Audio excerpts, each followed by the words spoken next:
Everybody, thank you for joining us today. Today is December 22nd for our special meeting for the San Luis City Council. Call to order, roll call. Mayor Gerardo Sánchez, Vice Mayor Matias Rosales, Present. Councilmember Mario Buchanan Jr., Councilmember Luis Cabrera, Present. Councilmember Africa Luna Carrasco, Councilmember Jose Ponce, Present. Councilmember Gloria Torres. Present. Vice Mayor, you have a quorum. Thank you, Sonia. Let's stand for the Pledge of Allegiance, please. Councilmember Cabrera, can you please lead us?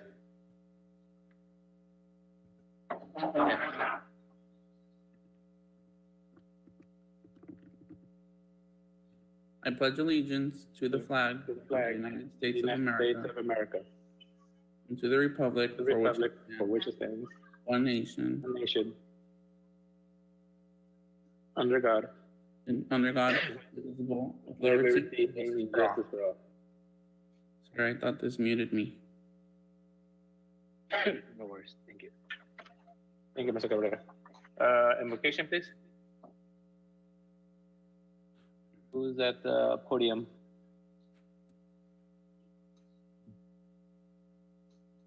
I can't see the screen. Hello? Hello?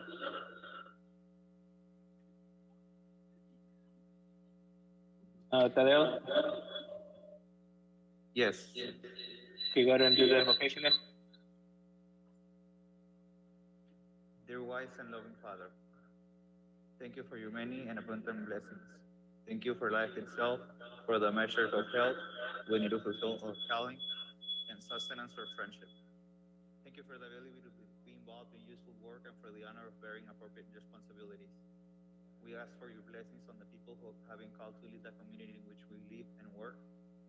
Grant them and us the wisdom and courage to know and do what is right and good and true.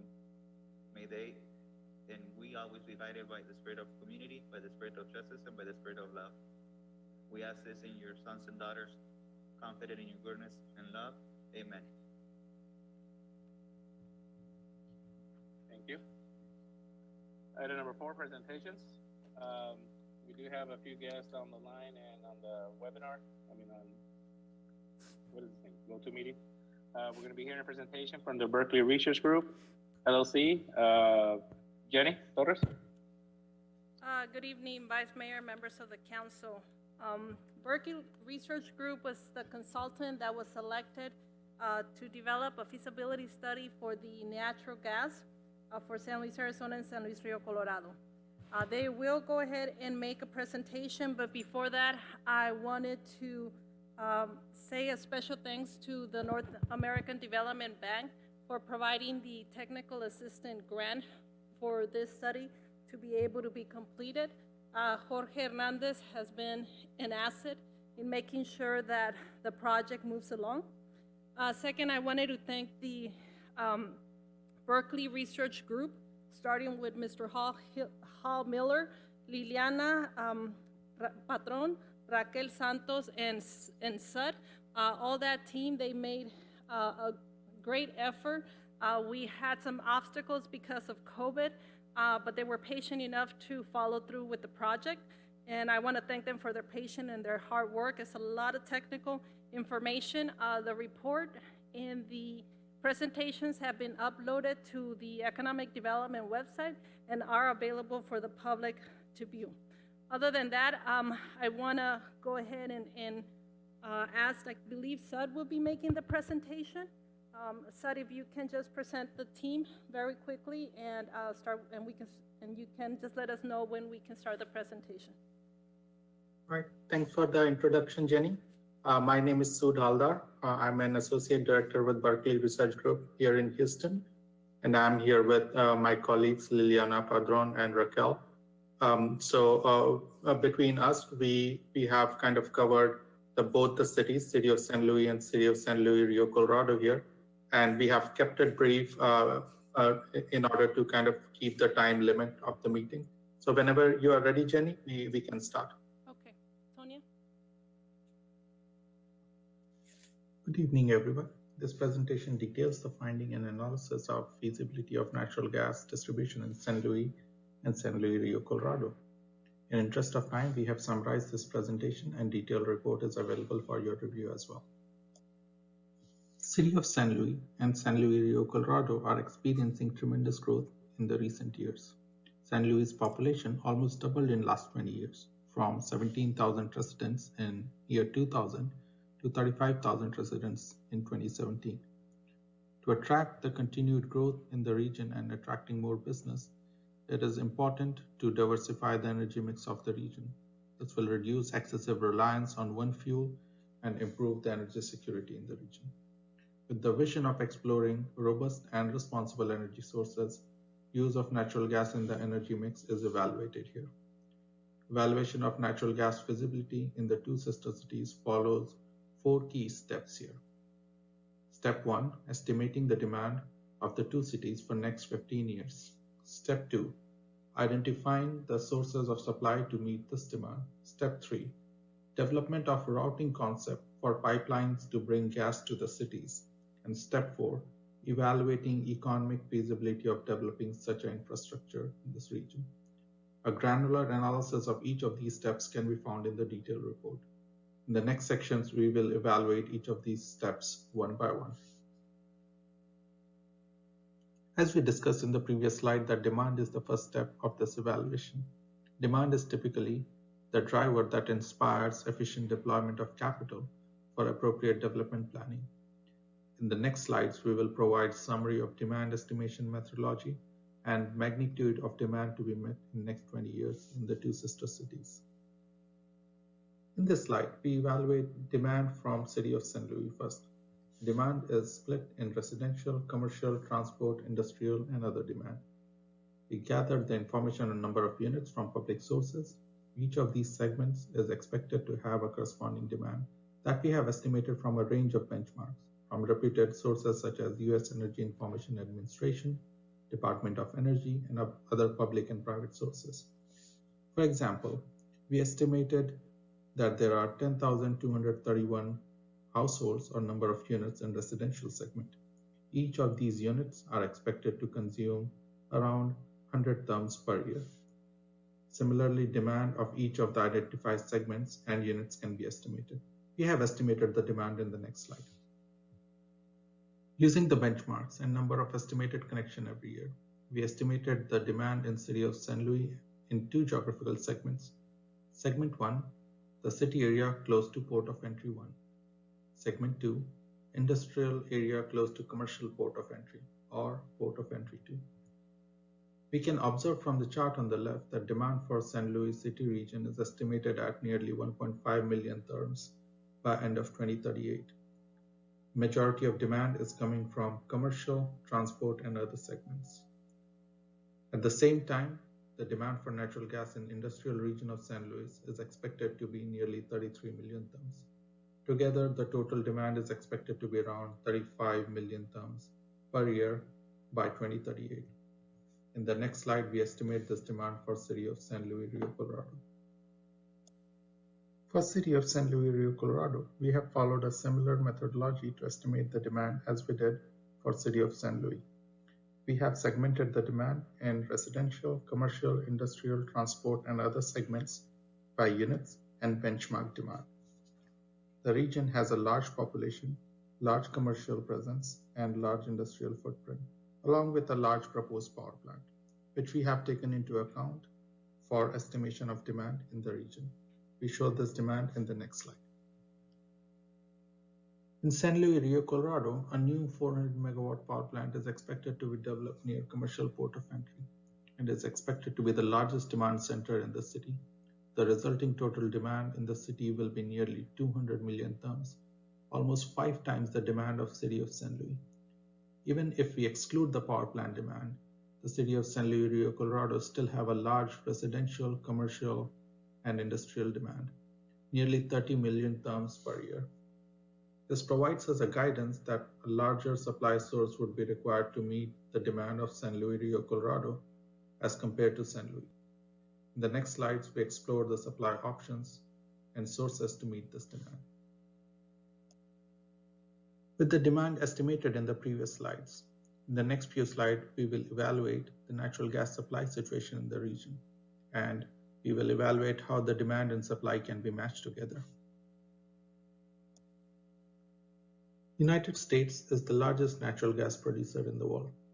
As a result of shale revolution, natural gas can be extracted economically from layers of rock called shale. These rocks are present in over 30 shale basins in the US. Closest to San Luis are basins marked as 1, 2, and 3 in the map. Basin 1, which is called Gas Basins of California, has nearly 0.3 trillion cubic feet of natural gas, which is relatively small as compared to other basins. Basin 2 is called San Juan Basin, with nearly 23 trillion cubic feet of gas. At current production, the supplies will last for nearly 28 years. Basin 3 is called Permian Basin. This is one of the largest and one of the most economic basins in the United States. At current production rate, the supply is expected to last for nearly 44 years. At their current rate of production, these basins present a case for long-term infrastructure development in the cities. In the next few slides, we'll see how to bring gas from these basins to City of San Luis and City of San Luis Rio Colorado. The two major basins that we discussed in the previous slides are connected with Yuma via El Paso Natural Gas Pipeline, which is one of the largest pipelines in the US.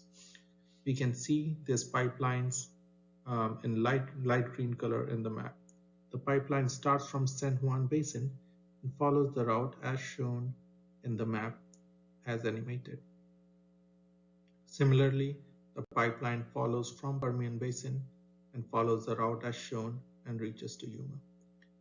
At the point where they reach Yuma City Gate, the custody of gas via this pipeline is taken up by two local players.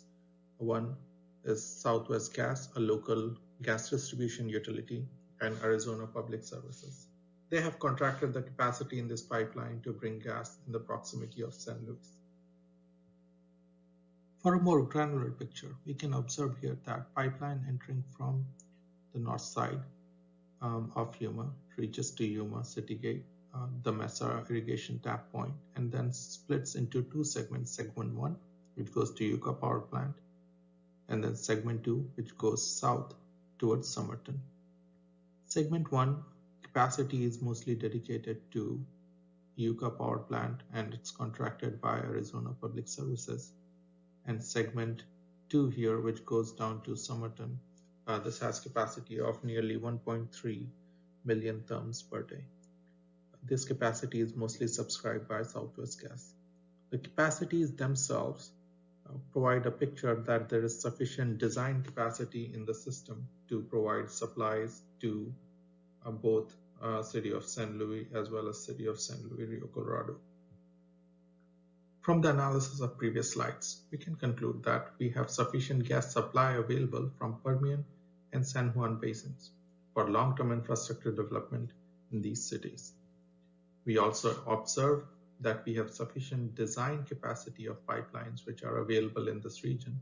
The design capacities are sufficient to meet the demand of both City of San Luis and City of San Luis Rio Colorado. We also observe the segments and individual capacity of the segments so that we understand the large source as well as smaller source of gas connection.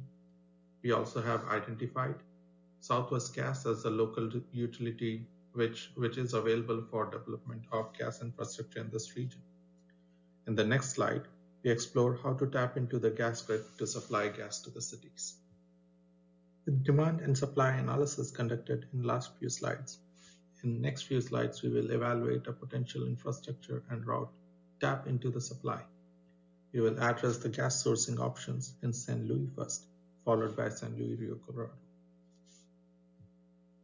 The dark grid shown in the map is the region under the jurisdiction of Southwest Gas for supply in this region. Southwest is a local gas distribution utility and has natural gas pipelines in the region, which we are unable to show because of confidentiality constraints. However, we can observe the green white circles in the map, which are potential locations from where gas could be sourced. We have shortlisted 2 potential locations labeled as point 1 and point 2 in the map. Point 1 is close to city of St. Louis, but it's further from El Paso natural gas pipeline, which is shown in green there. Point 2 is closer to El Paso pipeline, but is further from city of St. Louis. Point 1, which is near to Walmart, is very close to the heart of city of St. Louis and is considered for further evaluation based on proximity. In this map, we can see a concept of natural gas distribution network starting from the north side of the map. We can also visually see various demand centers scattered around the city.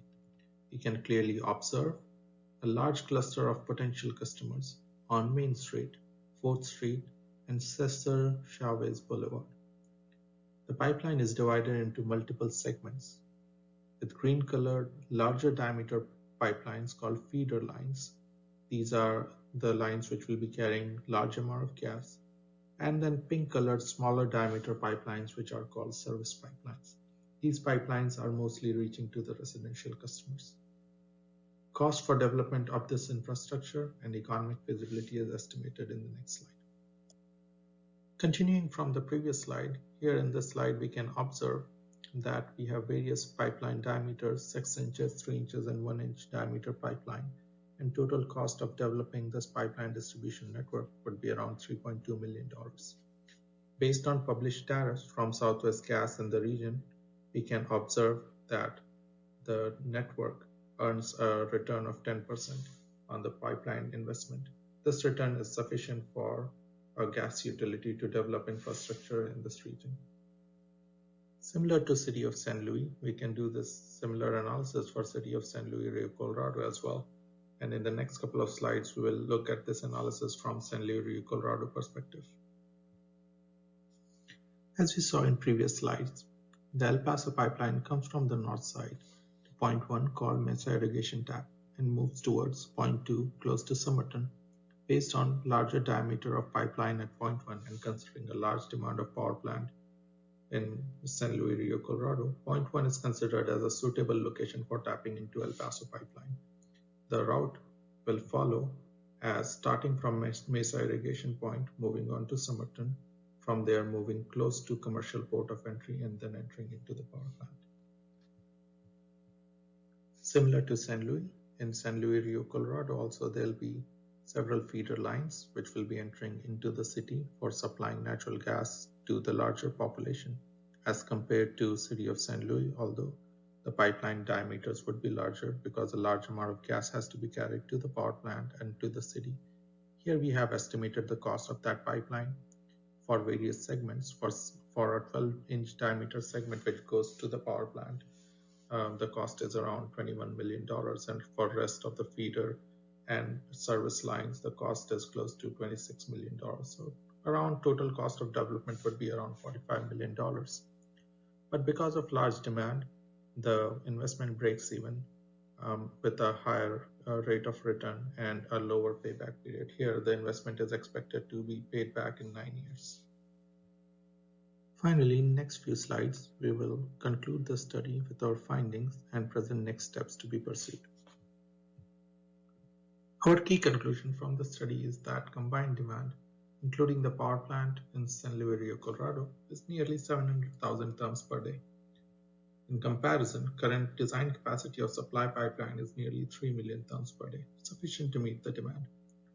Total cost of infrastructure development in San Luis is expected to be of the order of $3 to $4 million, whereas San Luis Rio Colorado is expected to be of the order of $40 million. Based on estimated demand and cost of infrastructure development, we can conclude that infrastructure could be developed economically and it is feasible to develop infrastructure in these cities. The feasibility established by the study hinges on whether the demand forecasted will be materialized or not. Consequently, it is important to gather demand commitment from the customers to firm up development commitment from Southwest Gas. Additionally, the developer should verify and validate the concept by conducting hydraulic analysis of the proposed pipeline system. The developer also needs to engage with El Paso Natural Gas Pipeline to evaluate if there are any constraints to meet the design capacity. Finally, the city should create more awareness in general population and businesses on benefits of natural gas to potentially increase interest and participation. Thank you.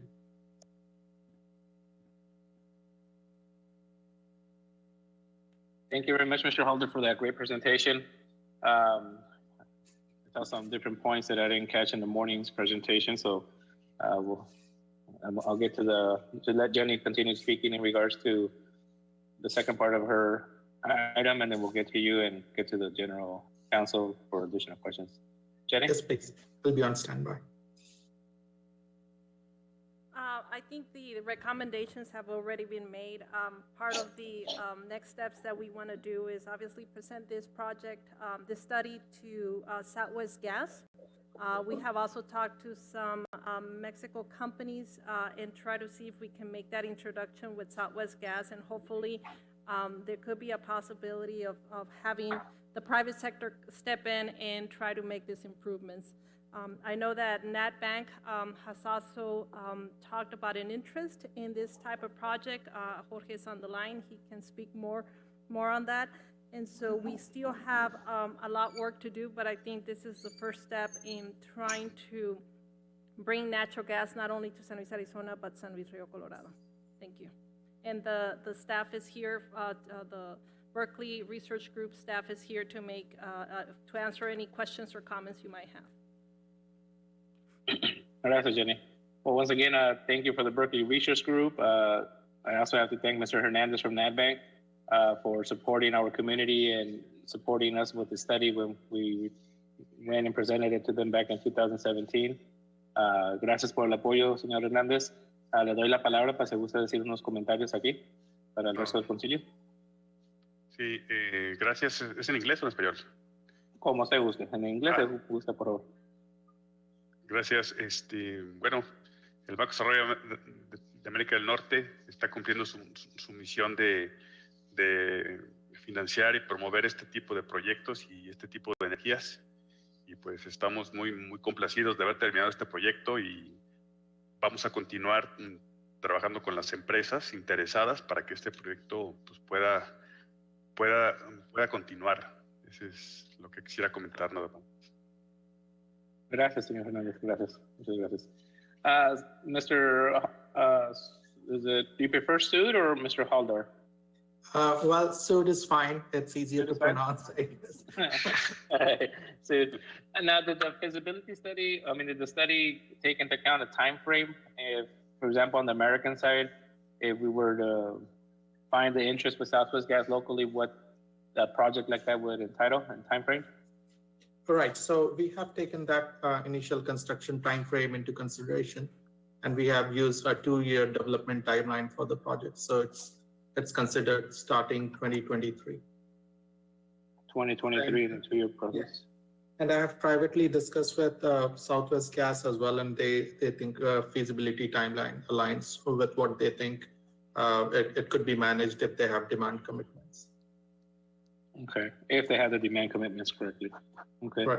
On the other line, the one for the San Luis Rio Colorado line, is there? I'm assuming their timeline is also going to be a lot longer. But have you discussed with the partners on the Mexican side in regards to their demand or for the plant itself? Is it something feasible, doable, or do they see that as a project? Yes, in the past, I have talked with Southwest Gas about that. In the past, they said they initially were in conversation to I guess send gas to Mexico, I guess a couple of years ago, but conversation somehow broke down, and there was no firm commitment on the table for, as you could see, initial investment of $20 million that they'll have to put in if they construct the pipeline on the U.S. side. So that conversation did not follow through last time, but from our side, what we aim to at least do in the study is bring everything to black and white so that both parties can see, at least in a transparent manner, what it will cost and have some kind of trust that this is some range that we are talking about, and both can kind of start the conversation from there again. We have gathered the demand information from Mexico side officials, as well as our own private kind of investigation in the region. So I think based on that demand, it seems it's definitely favorable for Southwest Gas as well to bring the additional pipeline, which has to be kind of connected to San Luis Rio Colorado side. But obviously, it will eventually come down to both parties sitting together across the table and willing to have that conversation. Okay, thank you for that information. Anyone on council have any questions for Sud or anyone at the Berkeley Research? Go in order. Gloria, do you have any questions? No, Vice Mayor, just want to thank you, all the person that was involved in this project. It was about time that we need natural gas here in San Luis. Thank you very much. Thank you. Thank you, The Gloria. gas is actually very close to the city. I think it's almost in there. It's just one final nudge which is required. The most important part, the money part, and not Yes. the gas well. Yeah. Mr. Ponce, do you have any questions for the group? Yes, I'd like to thank, the group for that was a good presentation. And yes, I do have a question. Let's say, let's assume that the Mexican side that they can commit for the project. Can we still, do it on our part? For ourselves, for our Yes. benefit? Right. So that's where I guess we segregated, reported to two cities separately. So San Luis infrastructure, we have evaluated separately, and irrespective of if Mexico side goes ahead with their commitments or not, if City of San Luis can bring their own commitments on the table, it's still feasible for City of San Luis to go ahead and kind of develop the infrastructure inside the city. On the industrial zone side, it's already natural gas pipelines are existing there. So so that demand could be met definitely. Okay, thanks, sir. Thank you, Sud. Thank you, Mr. Cabrera? You're welcome. Thank you. Mr. Cabrera? No questions, Vice Mayor. Thank you. I do want to say thank you, and it's very interesting to know that we have the gas very, very close to us. So it seems like we might be getting this done pretty soon. Thank you for the great presentation, everyone, and hard work. Thank you very much. Thank you.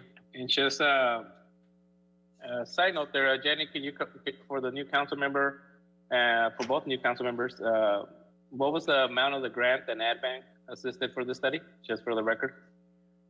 It was $178,944. We put in 10% match to that amount. Thank you, Jenny. Once again, AdBank, Mr. Hernandez, thank you for you and what you guys do for our rural communities and the border area. Anyone from staff or anyone have a question?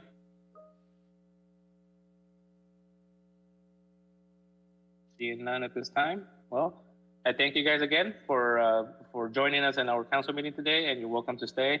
But again, thank you for presenting this information to our staff and our council, and we look forward to seeing this project come soon, hopefully before 2025. Yeah, we are looking forward to that as well. And thank you for all the council members to listen to our presentation and asking questions. And I especially like to thank Jenny for all the support she gave us in kind of helping us navigate through what to do in the city and meeting with all the people, which kind of helped us in gathering this valuable information, which can help overall city in getting that goal of bringing natural gas in the region. And we hope the city becomes prosperous with natural gas and more cheaper fuel and more responsible fuel in future. Thank you, Sud. Thank you very much. Thank you. Okay, if there are no other questions or comments in regards to the presentation, we'll move on to item 4B.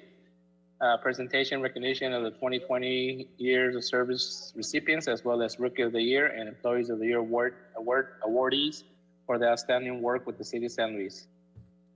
HR Director Sandra Matthews. Good evening, Vice Mayor and Council. I'm here tonight to present to you the fourth quarter and end of the year award recipients and to recognize the employees that have reached their 5, 10, and 15 years of service career milestone with the city of San Luis. Due to safety precautions, we have presented the employees with their awards ahead of time, and we have put together a presentation for council to view as we read off the names. Oh, great. Great idea. Thank you. Right in there. Click on that folder, 2020. The years of service, 2020. Click on there. And 2020. Right there. Yeah. No, next one. Right there, yes.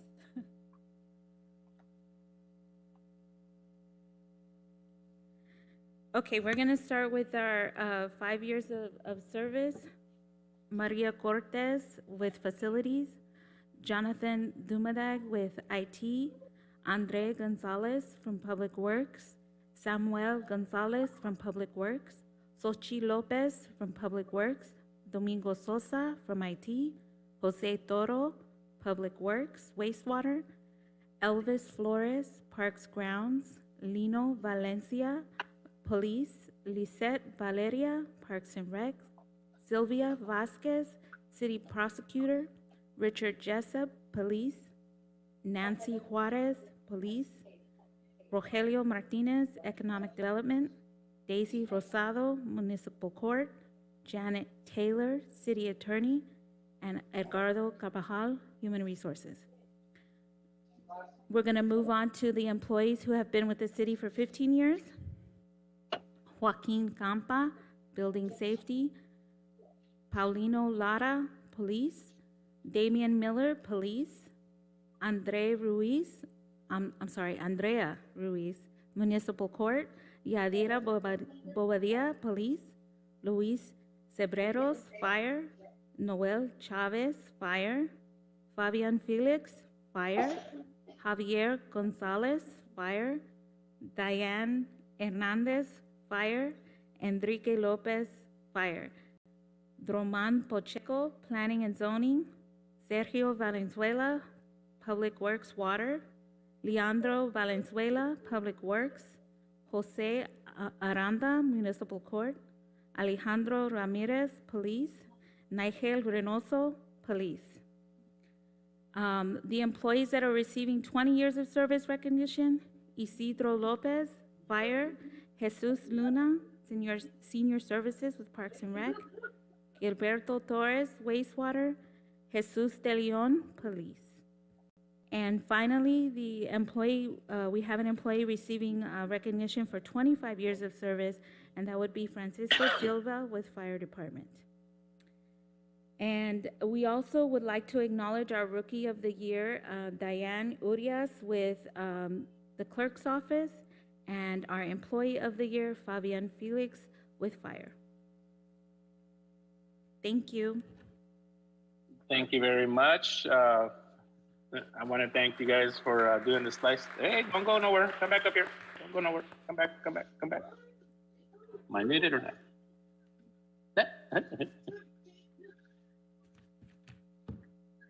I am trying to say thank you and give you some props there, So Sorry. I do want to say thank you for making this slide and honoring our employees. I know this year it's different. We weren't able to do the Christmas dinner that we normally do for our employees and acknowledge them in person. I am sure that the employees appreciate what HR has done and what our city administrators are doing to recognize them. I congratulate the 25-year. I know this year we had a little bit less. I think last year we had 2 or 3, but I see the numbers growing. The 15-year was a little bit bigger pockets this year. So thank you for creating the slideshow. And then I'm going to go ahead and open it up to the council to comment on their end as well. And then in case you have any questions, stick around. And Gloria, do you have any comments? No, Vice Mayor, just thank you, all the employees that have been awarded, and thank you, Sonia, for Sandra, to recognize all these. Take the time to recognize all these people. Thank you. Thank you, Gloria. Mr. Ponce? I'd like to thank all those employees for all the recipients of the awards. Thank you. Okay, thank you, Mr. Ponce. Mr. Cabrera? I do want to say thank you to all the city employees, like everyone else mentioned, and I also want to say nice to meet you, Sandra, virtually. Now I can put a face to the name. So Yes, thank you for the great presentation, and once again, thank you all city employees for your hard work and this great achievement. And normally when we do this in person, we all do a comment, and we've all done it. So I'll go ahead and have Mr. Tadeo also do a comment for the employees in regards to their achievement and everything. Mr. Tadeo? Yes, Vice Mayor, thanks for the opportunity. I want to thank the, first of all, the recipients for the awards and the years of service and dedication to public service, which is a great profession. And I also want to thank the Employee Recognition and Awards Committee, who are the ones who selected and voted for the Rookie of the Year and Employee of the Year. And I also want to thank you all for your, even though we were not able to have the employee recognition dinner, but all the employees were appreciative of their COLA adjustment checks. So thank you, Vice Mayor and council members, for that. Great, thank you. In regards to the Rookie of the Year and the Employee of the Year, normally we get a couple comments from them or from why they were voted for the position. Did we have anything to add to, in regards to the comments that they received from their fellow colleagues or anything? Yes, I do. I can read the nominations that we received. For Rookie of the Year, Diane Urias.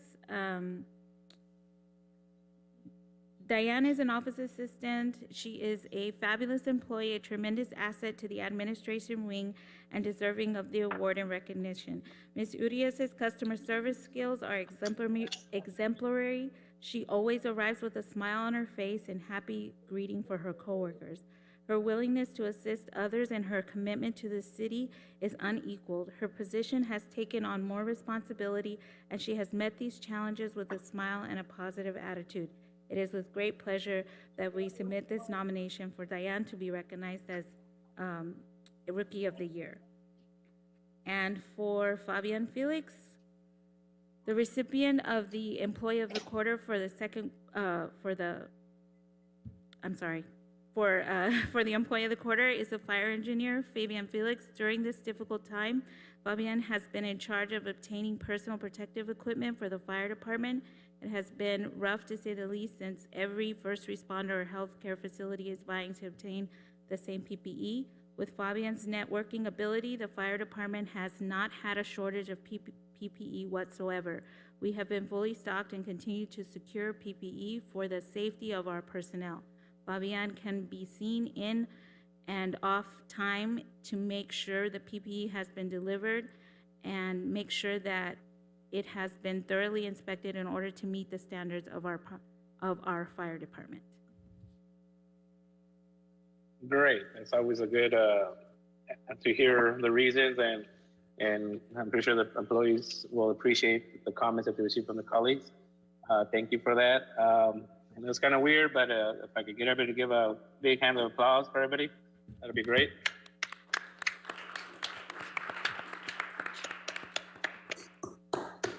Just for the record, we clap for our fellow employees. So thank you guys for doing that.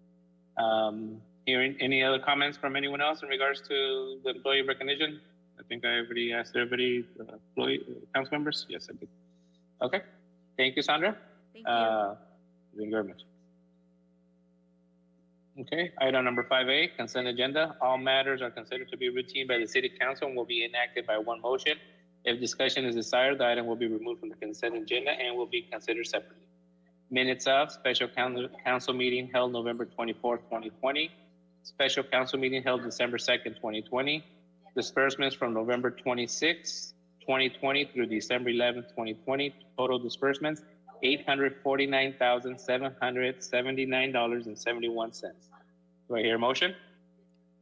Vice Mayor, I make a motion to approve the consent agenda. Second. Thank you. We have a motion by Gloria. We have a second by Mr. Ponce. Any further discussion? Hearing none. All in favor, say aye. Aye. Aye. Any against? Okay, motion carries. Thank you, guys. Item number 5, where we at? Item section 6, discussion of possible action items. Item number 6A, discussion on any and all matters regarding appointment of the city assembly's representative to Yuma Metropolitan Planning Organization, also known as YMPO. Tadeo? Yes, Vice Mayor and council members. Back in November, former council member and YMPO representative Maria Cecilia Cruz was going through some personal issues. The YMPO's bylaw allowed her as our representative to pick a replacement until council took formal action. The YMPO's executive director was informed about that this decision was going to be made official tonight. She had selected you, Vice Mayor Rosales, to step in for her, and it's council decisions to appoint you or anyone else as they wish and deem proper. Okay. Thank you.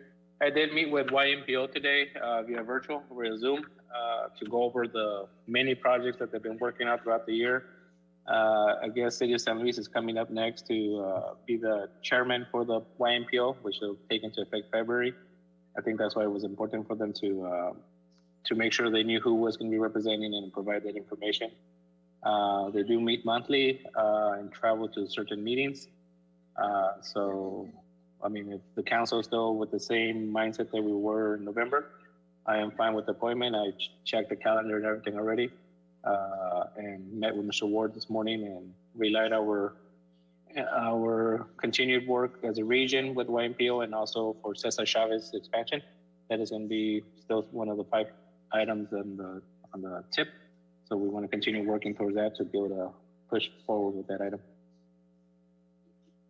So, any questions, concerns from council? Gloria? No, no comment. Okay. Mr. Ponce? No, Vice Mayor. I mean, I agree with you. I mean, thank you. Thank you. Mr. Cabrera? Yes, Vice Mayor, I do have, several questions per se. So I know that Mayor Sanchez wanted the Vice Mayor to hold the responsibility of attending the YMPO. Is that correct? Correct. So I know it was discussed that maybe the Vice Mayor appointment would be coming up again in the near future. So, and like in your meeting when you guys said like you could take over for like some time and then somebody else could be selected if that was what council wanted. So does every time a new Vice Mayor that is appointed has to be formally appointed against the YMPO, or how does that work? Yeah, I guess that's what the situation was with this. If my understanding is correctly, that this has to be appointed by the council. It is one of those items that do get appointed. It can't just be a volunteer. So if the Vice Mayor ever changes again and the council decides that the Vice Mayor will be the person appointed, it would have to come in a separate item as well. Okay. No further questions. Thank you. All right. Any further questions? No, so I'd like to move to appoint Matias Rosales to the YMPO or the Yuma Metropolitan Planning Organization. Second. We have a motion. We have a second. No further discussion. All in favor, say aye. Aye. Aye. Any against? Okay, motion passes. Thank you, guys. Oh, and just so you guys know, for your record, for your reference, when I got spoke to Ward, the meetings are the 4th Thursday every month. Third Thursday, sorry. The fourth Thursday of every month at 1:30 p.m. At the new location's gonna be at their new buildings in Yuma. They have a new office that they'll be moving into shortly. So just if you guys ever want to know that information, that's when it's held. Matthias, can you share, are those meetings held virtually or how does that work? Like, can anybody attend? I'm not sure they're open to the public, but normally when they do have a public session, They do have their executive meetings. I did get the notes fairly emailed to me with their bylaws this afternoon. I'll go ahead and share that information to you guys. Awesome, thank you. Vice Okay. Mayor, Councilmember, yes, those meetings are open to the public.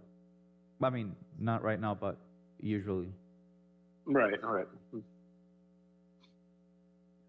Okay. Item 6C, discussion and possible action on, item 6B, discussion and possible action on any and all matters regarding contracting CXT Incorporated for the Bienestar 9B restroom project. Mr. Galavis? Vice Mayor and Rosales, councilmembers, at this point, we would like to ask you that you move to have this item discussed at the next regular city council meeting. Okay, so we want to continue the item? Correct. Okay, we need a motion for that, correct? Yes, please. Yes, okay. I make a motion to continue this item in the next council meeting. Second. Okay, we got a motion by Ms. Torres, a second by Mr. Ponce. Any further questions or discussion? Hearing none. All in favor, say aye. Aye. Aye. Any against? Okay, motion passes. Thank you. Thank you. Item 6C, discussion and possible action on any and all matters regarding review of ordinance number 393 and 394, which in December 2019 and January 2020 established a system to issue regulate for border area taxi vehicle permits and border taxi stands. Mr. De La Hoya. Vice Mayor Rosales and Councilmember, I received a request to analyze the possibility of renewing the border area taxi cabs for the year 2021 by using the same fee without charging them again due to the fact of a minor hiccup with implementation of the program and regulation and enforcement. This is what legal is recommending us to do. If you have any questions, or if there's Lieutenant Santana and Jorge present.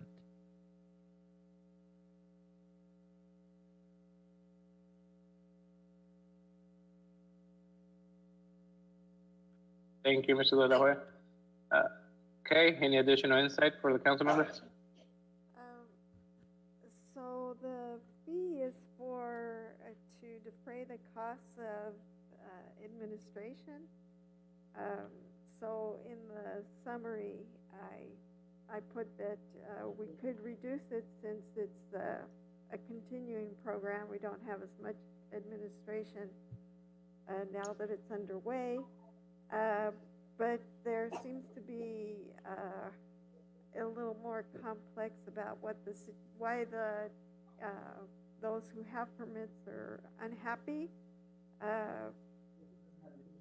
There's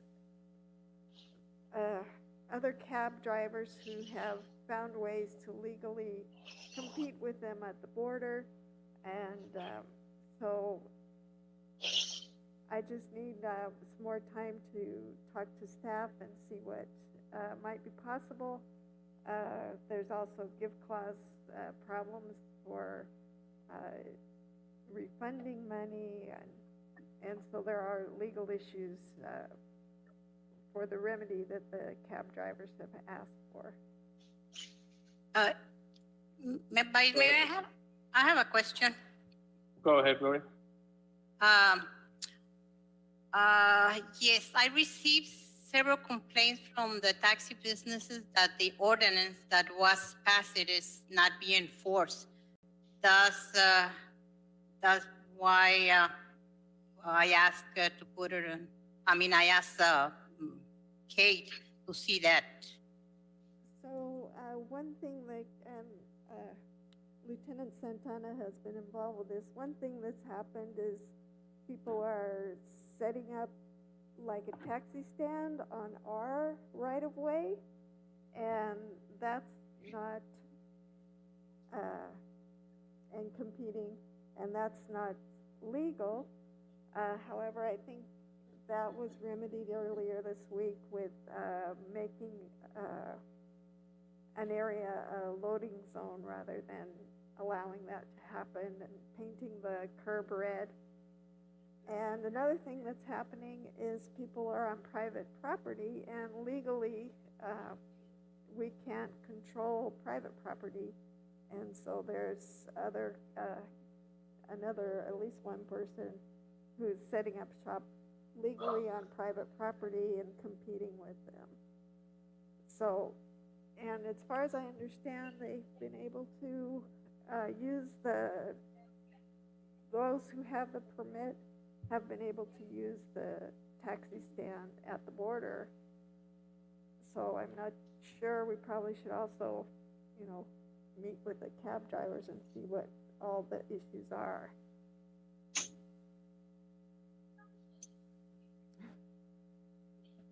Go ahead.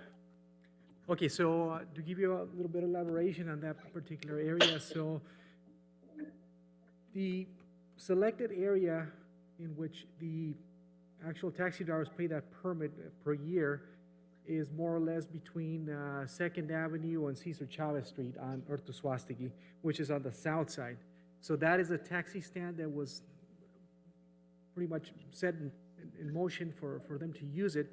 Those that have the permit, and that's information that that everybody pretty much already knows. So what's going on right now, what seems to be the problem, is the actual private property section, which is by Casa de Cambio, and it's at the 700 block of Ortoswastiki Street.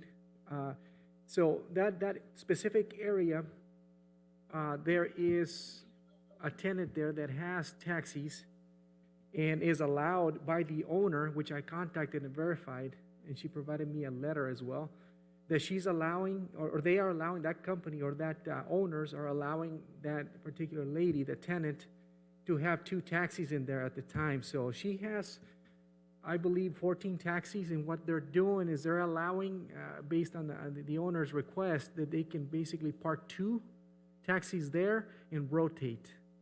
So what's going on is that a lot of the people that are coming out from, pedestrians that are coming from Mexico and are trying to get taxi services, they automatically have first bids on getting the customers. So in what it is they are not either wanting to walk as far as where the other taxis are, and that's what's going on in there. That's bringing the issue here. And again, as far as any enforcement, again, we cannot enforce anything within private property, and especially if the owner is allowing that to happen, which I've spoken to as well and got a letter as well. Now, the area that's now a loading zone, half of it is a red zone. That is an area that we can enforce. But we have not had any issues there. I mean, nobody's parking there, and we've had patrol officers constantly checking that particular area, and we should not have any issues there in reality. So the issue is pretty much what I pretty much stated, particularly about, again, the lady having those 2 taxis in there and rotating all her taxis and getting first bids on customers that are coming in and requiring or acquiring taxi services. Thank you. But even those 2 taxis, they still have to pay the permit to be working the downtown, the San Luis area, right? Whether they're parked on private or not, they still have to have that permit, if I'm correct or no? No, we can only regulate our taxi stands, so the ordinance is all about regulating our taxi stand. If we create other taxi stands in that area, they would be able to use those, but we haven't created more. Vice Mayor and Council, good evening. This is Jorge Perez, Billing Collections Manager, supervising also Business Licenses Division. Just to clarify a little bit more on that point, all taxis are required to get a business license permit for the company if they have multiple or even a single vehicle. And they are also required to get a permit for each individual vehicle. And then the taxi border area permit, that's a separate permit that was added last year, and that's only for being able to park at the stand, which is at the border that was designated by the city. Okay. Vice Mayor, can I say something? Yes, go ahead, Mr. Ponce. Okay. Let's not drown on a glass of water. Okay. May I ask Tadeo if he's got something to say about this problem? Tadeo, you got something to say? In regards to the, No, the problem that we're talking about. What exactly are you asking? I mean, he opened up the item, so did you have a specific question or? Yeah, regards, I mean, we're talking about what we're talking about of the problem of the taxi problems. What have you done, Tadeo, about this problem? Have you talked to the police department? Have you talked to Kay? Have you, yes, I've been constantly have asked the police department to enforce the area. I've sent pictures to be factual. I have followed up with the parking lot problem when it started and when the complaint first got to me about a month ago. And I don't know if Lieutenant Santana has more. I mean, I have requested the police department a few times regarding enforcement, but I cannot respond on behalf of them. from what I understand, then they haven't done anything properly then. But because, see, what I'm trying to get to is that I hate to see, I mean, have a big problem out of nothing, like, the taxi drivers, I mean, how are we going to get these guys? I mean, we don't want to get a crowd with taxi drivers just because, I mean, nobody's responding, at least to enforce part of that regulation. Right, and my understanding, they're enforcing what they can, but they can't enforce on the private property where the Casa de Cambio is at, correct? Mr. Santana? Yes, that is correct. And I have personally followed up with this. In fact, last week I spent 2 days solely focused on this, up to the point where I contacted the actual owners of the property. I'm not talking about the Casa de Cambio area. So if they're allowing it, there is really not much we can do as far as that goes. And again, the particular tenant is requested with the owner who owns the taxis. And the main thing is I explained to her as well, as long as you have the business license itself, and that's where Mr. Guzman here comes into play, or Jorge, I'm sorry. Perez. Sorry. And so, I mean, again, it's not that we're not enforcing. Unfortunately, is there that certain area we're not able to enforce. Now, the changes that we did as far as, and I'm talking about everybody in conjunction, to be able to basically take the parking meters out and left it to the loading and unloading zone as well as red zone. That was done mainly as a safety precaution that ultimately, again, that was started since last year. And prior to that, taxi drivers were parking in there, and now they're the ones that are able to park legally in the actual area that you need the permit with is basically happening. It's going on right now. So if you ask me really what problem is going on in here is that, again, you have this lady that is legally able to park these taxis as long as she has the numbers and they are the same company with the same name. And again, she's just getting basically first bits on any customer that comes in. And, they're closer to the area or the people that are coming in from for example, the port of entry. So, Mr. Santana, question. So the parking meters that were in front of the Casa de Cambio and where Bucanas used to be at before, we've taken those parking meters out and painted that red, loading and unloading? Correct. Half of that has been painted for the loading and unloading, and the other half, which is the east half of that, is red zone. So basically, nobody should be allowed. That's our enforcement right there. Anybody parks there, then they're violating the line. And obviously, that's something that we can enforce, as well as the loading and unloading zone. If you're parked there and you're leaving your vehicle there parked, I mean, it's obviously a clear violation. When did we do that? This has been, in the last week it was completed. So, yeah, it's something that's been worked on. Well, and the reason I'm asking is because I hadn't heard any complaints from any of the taxi drivers and so forth, and I know, I get clients all the time and they're taxi drivers, and they actually said the system was working because even though there were meters, they don't mind paying the meters, and they were alternating from the taxi stand, to be closer to the port of entry. They would park there and pay to park there, I guess. So, they're paying, so legally they could pay there, I guess. I don't know if that's part of the ordinance or not. But at least they were paying on the meters, and then when one moved, the other one that was over at the taxi stand would bust the U-turn and get in line. And it seems like they were all working together for that part of it.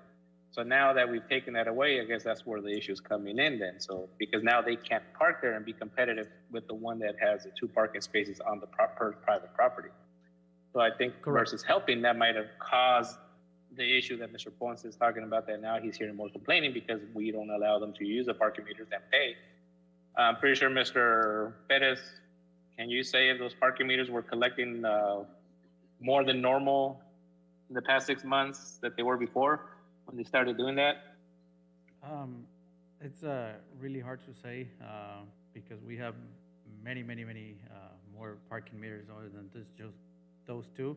And as a whole, that's the picture we see when we collect the money from those parking meters. We didn't see a big increase or change in the daily deposit that we were getting. So is there a reason why before we had the meters there and we didn't want to make that the taxi stand because of the businesses, but now we took away the meters and we made it a loading and unloading. Is there a reason why that can't be part of the taxi stand? Or am I missing something here?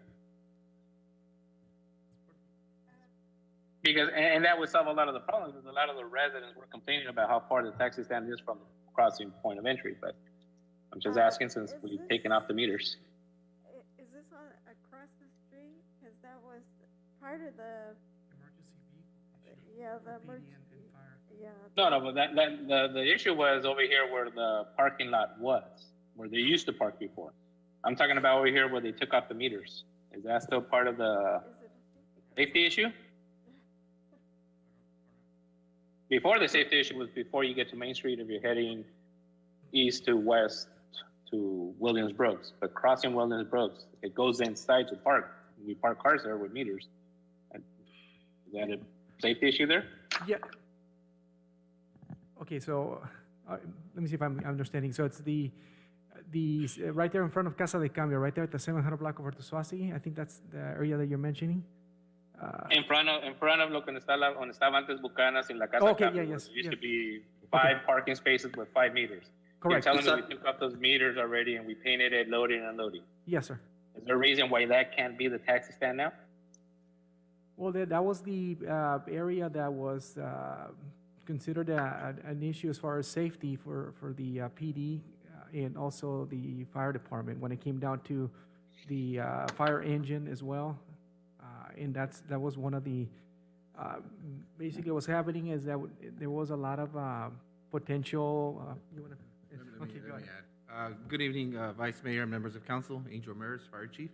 The reason that wasn't considered a taxi cab or taxi stand was because when they were the development of the new port of entry, they had the taxi cabs east of that area. And that's why that area was not gonna be feasible to be a taxi cab. And that's why it wasn't considered a taxi cab stand. Okay, Vice Mayor, can I say something? Go ahead. I think we should. I think the staff should talk to taxi companies to discuss this issue because one say one thing and another say another thing, and you should have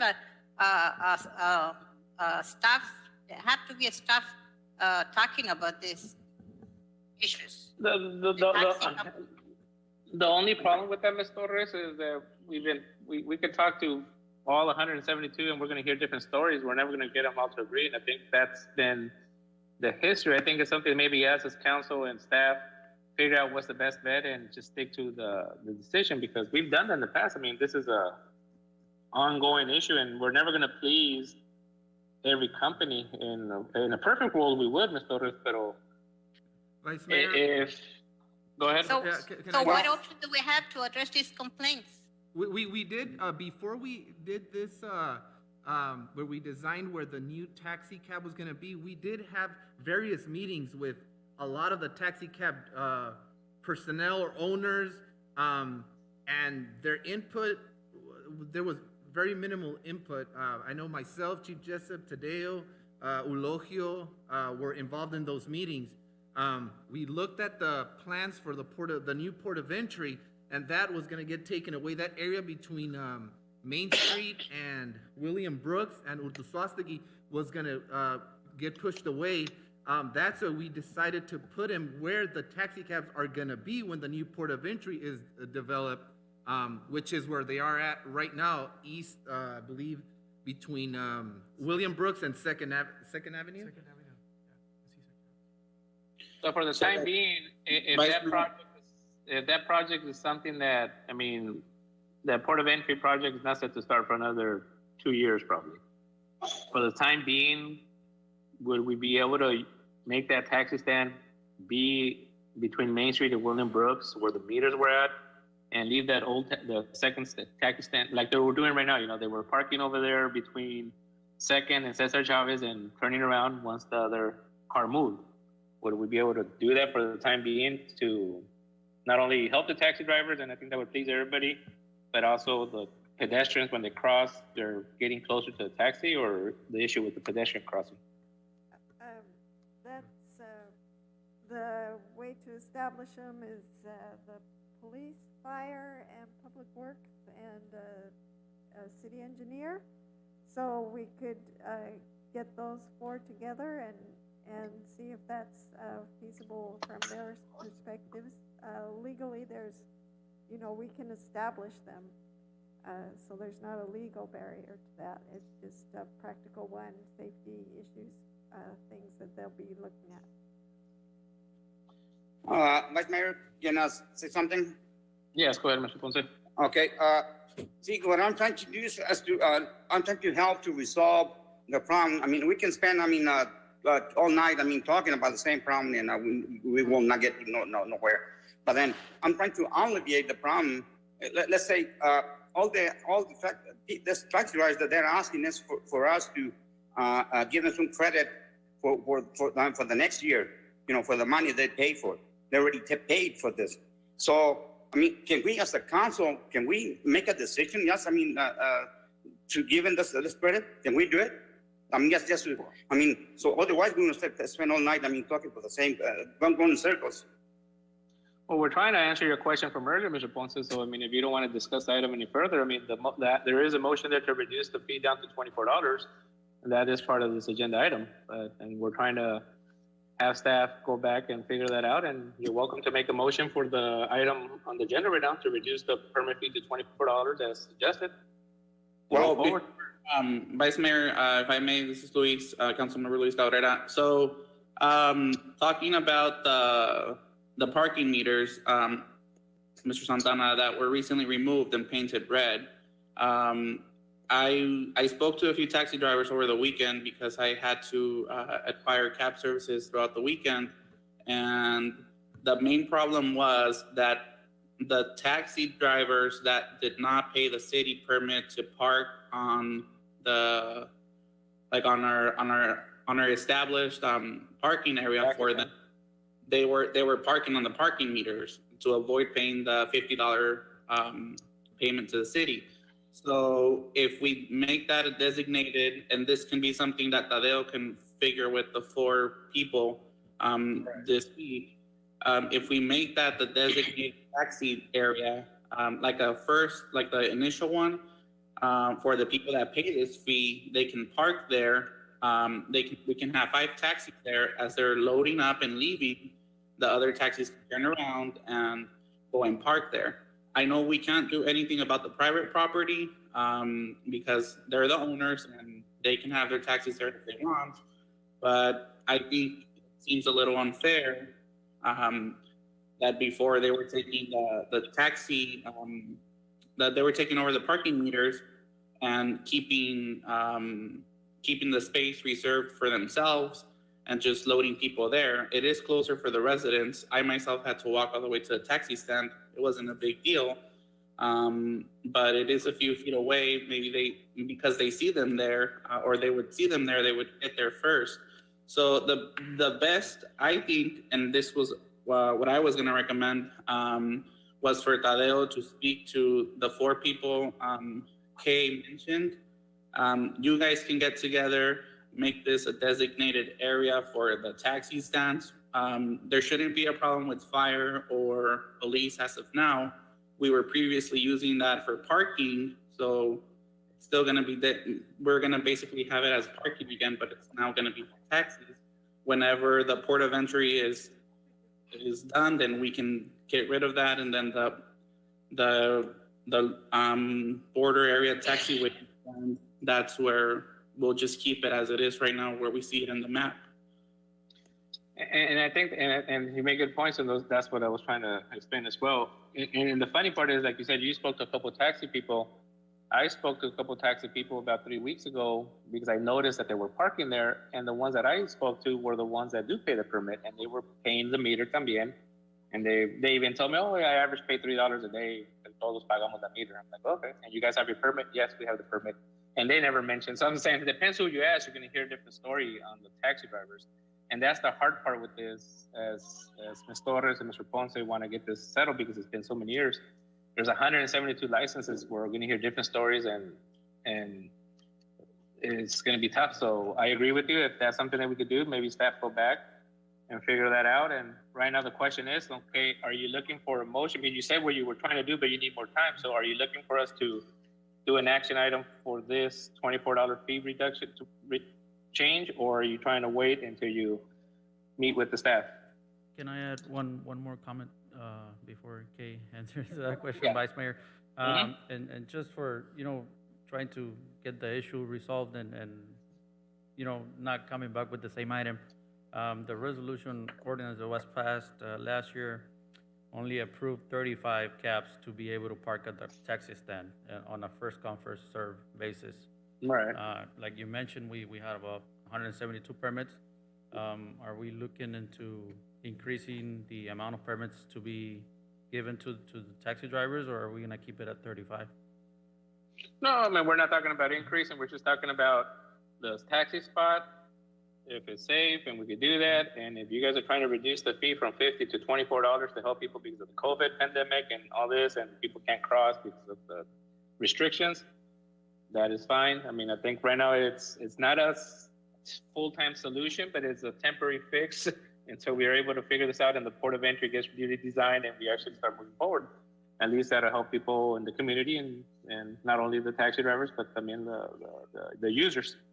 So, I mean.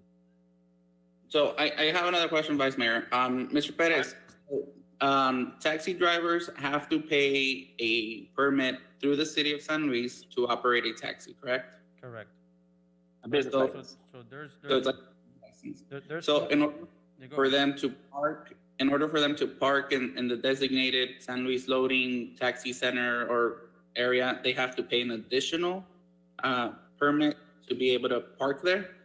So yes, the current designated area, it's where the parking stand is located right now, where Chief Ramirez mentioned before, which is on Ortuzuastegui between 2nd Street and Cesar Chavez Street. If it gets to the point that the city decides to move it to the area between Main Street and William Brooks, then that's going to be the designated area, and only the cabs that have the permit will be able to park there. Correct.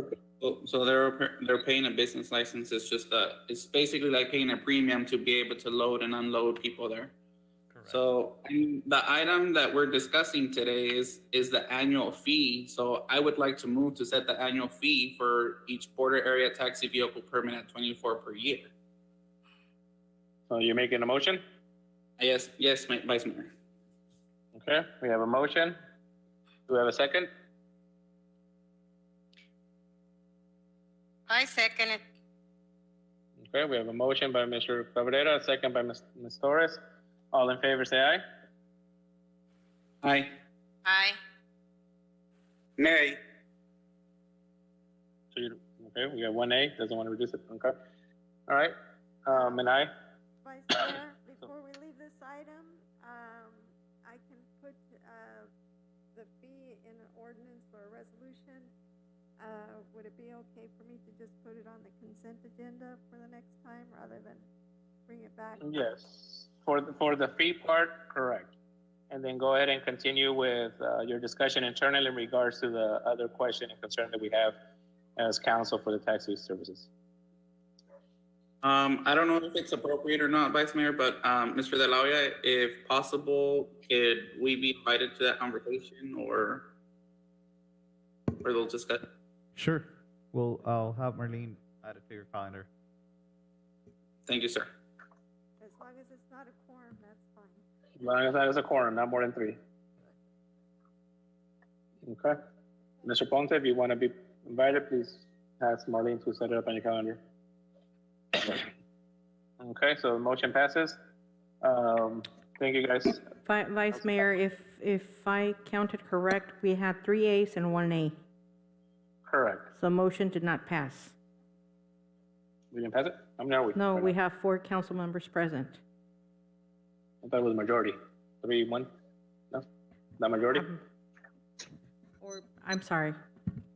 It passed as 3-1. Yes, you're correct. I'm sorry.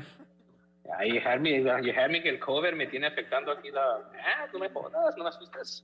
Sí, sí, Okay. sí, sí. Es cierto. Okay, thank you. All right, item 6D.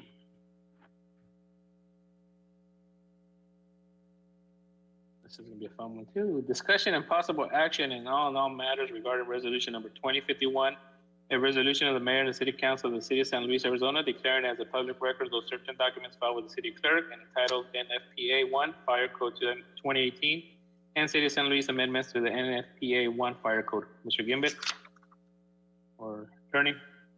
I'm sorry, Mr. Gimbit is traveling today. And this item, there's been a request to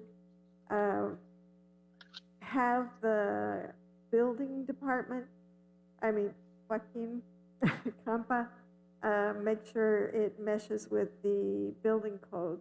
So we're planning on having a meeting next week. So we ask that the next 2 items be continued. Thank you. That was my suggestion for that. I got a few different comments of that. So for the council members, these 2 items they were brought on here for approval. They want to go ahead and continue them to the next council work session because staff wants to get together and make sure everyone's on board with the changes that are going to be brought in by the fire code for these 2 items. So if everyone's okay with that, going to have a motion to continue item 6D and 6E. Vice Mayor, you have a motion to continue item 60 and 6C on our next regular council meeting. Okay. Do we have a second? Second. Okay, thank you, Gloria. We have a motion and a second. All in favor in continuing item 60 and 6E, say aye. Aye. Any against? Okay, motion carries. Both items will be continued and staff will get together in regards to the questions they might have. Item number 7, summary recurring events by mayor and council members and city manager pursuant to AR-3843-1-02. Like I mentioned earlier, I had a meeting with YMPO today to go over their bylaws and so forth. So I'll go ahead and forward that over to everybody. As you guys know, the mayor's out right now, and we all wish him a fast recovery. Does anyone else have anything else they would like to bring up in current events or summary?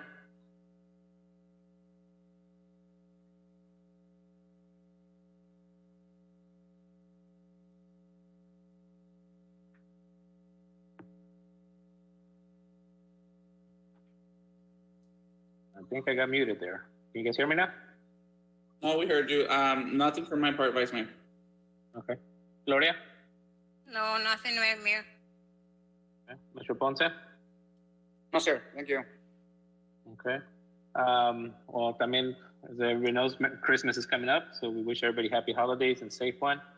I'm going to repeat the same thing the mayor repeats every meeting. Let's be careful out there. Keep your gatherings to a small event size. I know it's going to be tough with the holidays, but we want everybody to be safe. So thank you, everybody.